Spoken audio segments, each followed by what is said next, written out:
Good morning, members, and once again, thank you for tuning in, and hopefully you're staying dry. So, wow, what a month we've had. So, a lot of rain, but again, we've handled it wonderful.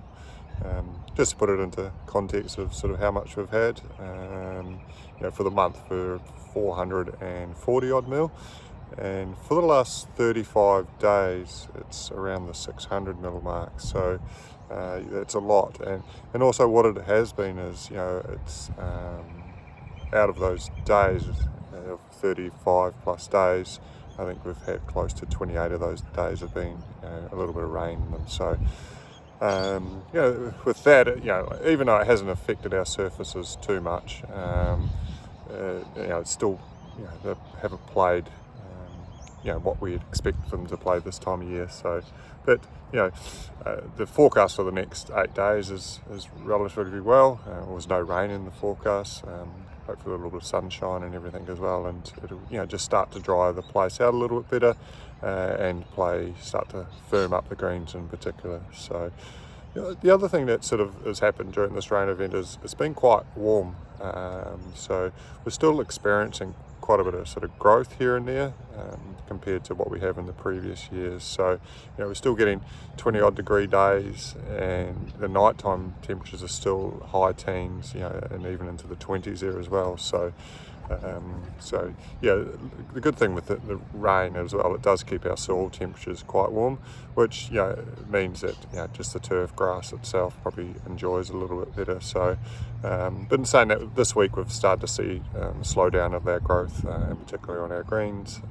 So it's not too far away. Again, the greens will firm up and speed up a little bit as well, probably play its true characteristics. So all that sort of said, we've still had to cut the fairways once. This week we're actually cutting them twice a week, just to tidy them up and present them really well as well.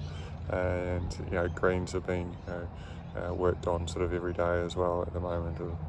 All we're trying to do is maximise the playing surfaces, and also we want to highlight how good the place is out here as well. So we've been doing that.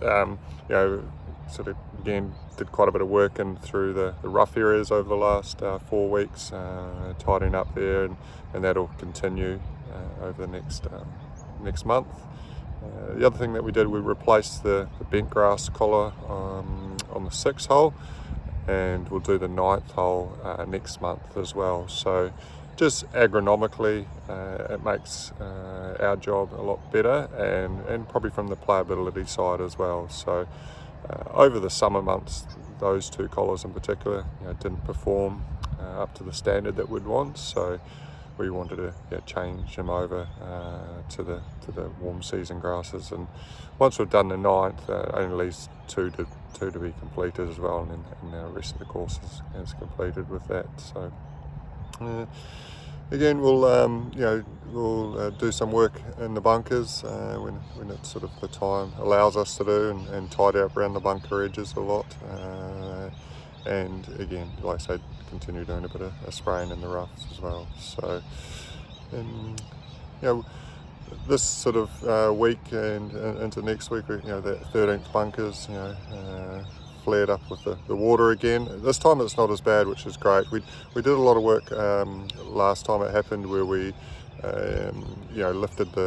raised the floor of the bunker quite high. We probably put nearly half a metre in sections of it. So we've been pumping for nearly, not quite 24 hours now, and it's dropped away significantly. So hopefully it's a good sign that we'll be able to get that bunker back in play relatively quickly. It'll just depend on what the water table's like, and whether water keeps on coming out of the ground with that bunker. But yeah, this week in particular, like I said, we've just tried to get as much of the water off the property. There's still a few low-lying areas. With that, our areas are still regularly wet at the 2nd and the 3rd fairways. So the carts have been slowing down on those couple of fairways. But as soon as that dries up, we'll put them back to normal. So that's sort of really everything from me. So happy golfing, and look forward to seeing you all out here. Thank you.